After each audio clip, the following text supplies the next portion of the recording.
Bonjour à toutes et à tous, bienvenue à Éléments de langage, un podcast animé et maintenu par Driss Gali. Comme ça, Monsieur Macron s'intéresse à la colonisation. C'est bien, malheureusement, il a perdu le sens de la nuance en cours de route. Et sa récente déclaration, sa récente sortie à Abidjan au sujet de la colonisation est maladroite, sinon dangereuse, puisque quand Monsieur Macron qualifie la colonisation française de faute de la République, c'est tout le peuple français qu'il expose à l'opprobre, voire à la vengeance, du moins à l'hostilité, euh, en France et à l'extérieur de la France, à l'étranger. Et par les temps qui courent, où tous les fous que porte la planète, et ils sont nombreux, sont à l'affût pour commettre le mal, tous les méchants sont à l'affût pour faire le mal et commettre des actes méchants, on se retrouve avec un président de la République qui, au lieu de protéger la nation, qui, au lieu d'être son protecteur en chef, la livre à la vindicte de tous les pseudo-penseurs et tous les, je vais le dire comme je le pense, tous les minables qui croient qu'ils ont des comptes à régler avec la France. Ceux qui avaient des comptes à régler avec la France, éventuellement, c'était leurs aïeux, nos aïeux à tous, ceux qui ont connu la colonisation. Moi, je me souviens de mes aïeux à moi, ils n'avaient pas de compte à régler avec la France. Ils avaient réglé le passif, ils étaient apaisés et travaillaient pour un présent digne et pour un futur brillant pour leur pays. Alors, il n'y a que la génération qui n'a pas connu la colonisation qui en est traumatisée. C'est drôle quand même, hein. Ça en dit long sur la décadence, sur l'affaiblissement des peuples, enfin oui, je le dis comme ça, de l'affaiblissement des peuples qui sont traumatisés par des crimes qu'ils n'ont même pas vus, qu'ils n'ont même pas subis, qui leur ont été rapportés par euh, des élites étrangères, en tout cas françaises, qui sont complètement égarées, qui ne savent plus quoi faire pour s'automutiler, s'autoflageller et humilier leur propre pays. Voilà. Alors, est-ce que la colonisation a été une faute? Bon, si on raisonne en termes de bien et de mal, on peut effectivement dire qu'il s'est agi d'une faute, mais il faut compléter la phrase. Ça a été une faute commise par des gens qui croyaient bien faire, en tout cas plusieurs colonisateurs, plusieurs collaborateurs du projet de colonisation étaient des idéalistes qui croyaient sincèrement bien faire. Je pense notamment à Lyautey, un être exceptionnel, un grand Français. Enfin, on en fait rarement des comme ça. C'est de la stature d'un De Gaulle ou d'un Leclerc, Lyautey, hein. Ensuite, c'était une faute qui était commise conjointement. C'est une faute collective puisque l'Afrique a conquis l'Afrique, et dans une moindre mesure, le Maghreb a conquis le Maghreb, c'est-à-dire que des tribus ont tout de suite pactisé avec les Français et ont conquis les tribus voisines pour régler des comptes, solder des vieilles humiliations, tout simplement faire des razzias sur le voisin. Telle est la réalité de la conquête de l'Afrique et de sa pacification. Voilà. Donc je disais une erreur, une faute collective, si on veut, commise conjointement, et puis surtout une expérience qui, sur la longue durée, a rendu quelques services aux nations colonisées. Voilà. Donc j'ai écrit un article sur Causeur que je vais vous exposer je vais l'inclure dans la description de ce podcast. Vous pourrez lire les arguments en détail, mais grosso modo, je vais dire quand même que le bon sens retrouve sa centralité, hein. Si la colonisation a été un crime contre l'humanité, au point où notre ami Macron se sent obligé de s'excuser 70 ans plus tard ou 100 ans plus tard, comment expliquer que autant d'Africains et de Maghrébins se soient installés en France dès la fin de la colonisation, ou même avant la fin de la colonisation, des années 50? Si la France était cet oppresseur qu'on nous décrit, il n'y avait aucune raison pour que les peuples opprimés envoient des diasporas à Paris, Lille, Lyon. Ça tombe sous le sens. Si la France avait été ce monstre, comment a-t-elle pu mobiliser autant de volontaires, autant de goumiers, de tirailleurs marocains, sénégalais, malgaches, maliens, algériens, kabyles et j'en oublie, autant de Guinéens qui lui ont donné leur vie à Monte Cassino, en Provence? Vous croyez qu'ils se sont battus pour une nation qu'ils détestaient? Vous croyez qu'ils ne pouvaient pas déserter? Vous croyez qu'ils ont été bien payés? Moi, mon grand-père a fait la guerre, hein. Il a été prisonnier en Allemagne, il a été payé une bouchée de pain pendant la guerre et après la guerre. Faut voir ce que c'est que perdre un œil, un pied, marcher sur une mine. Vous avez intérêt à croire à la cause, à la cause pour laquelle vous vous battez. Personne se bat contre l'armée nazie en dilettante, ni en mercenaire d'ailleurs. Il faut vraiment croire à une cause. C'était pas une guerre une guerre, disons, de conquête ou une guerre d'agrément. C'était réellement la fin du monde.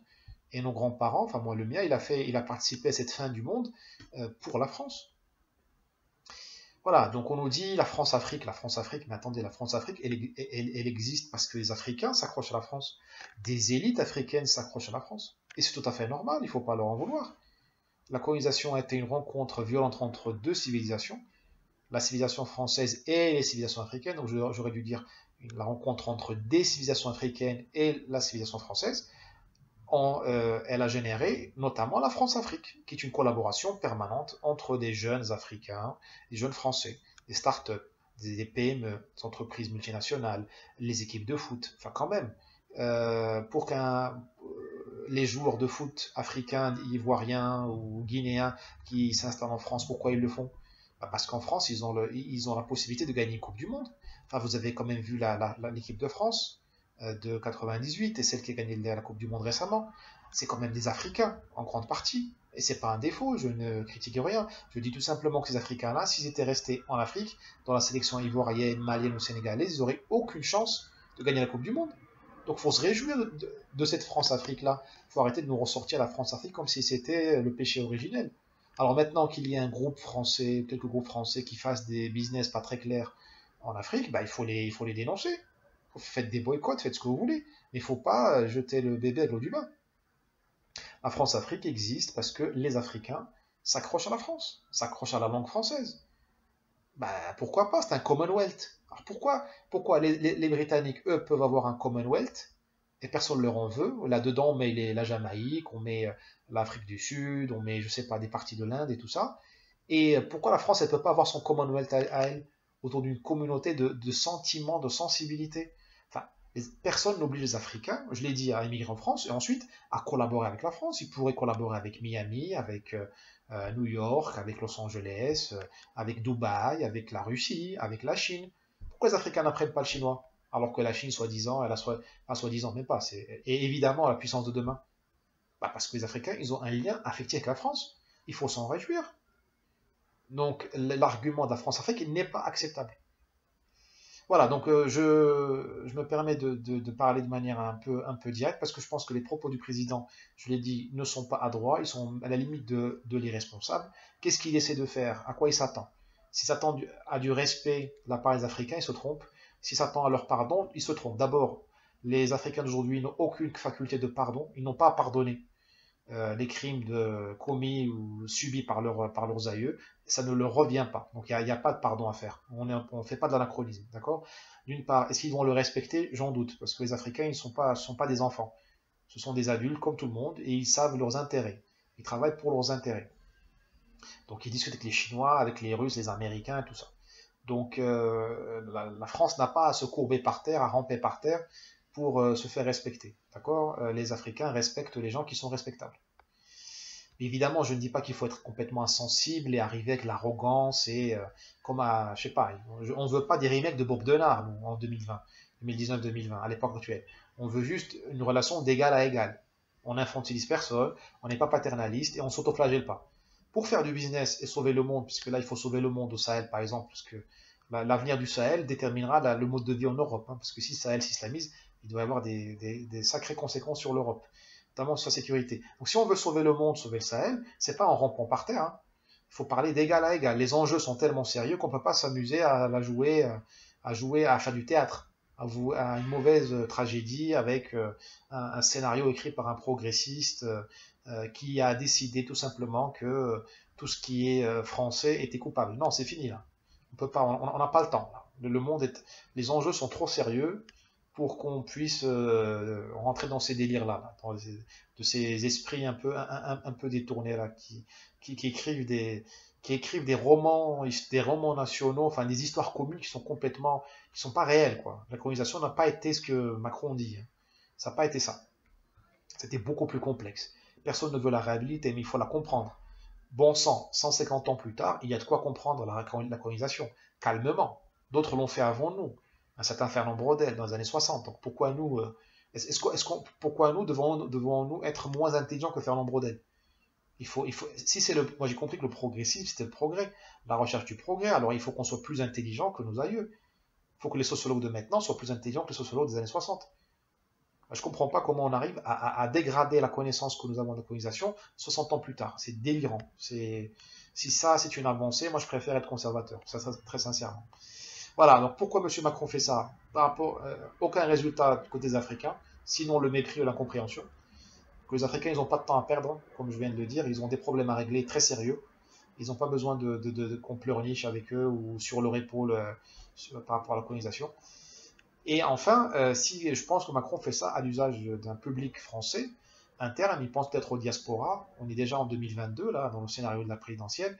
Et s'il fait ça, je ne sais pas s'il le fait, je ne suis pas son confident, ben j'espère qu'il va se tromper. J'espère qu'il se trompe, j'espère qu'il ne gagnera pas.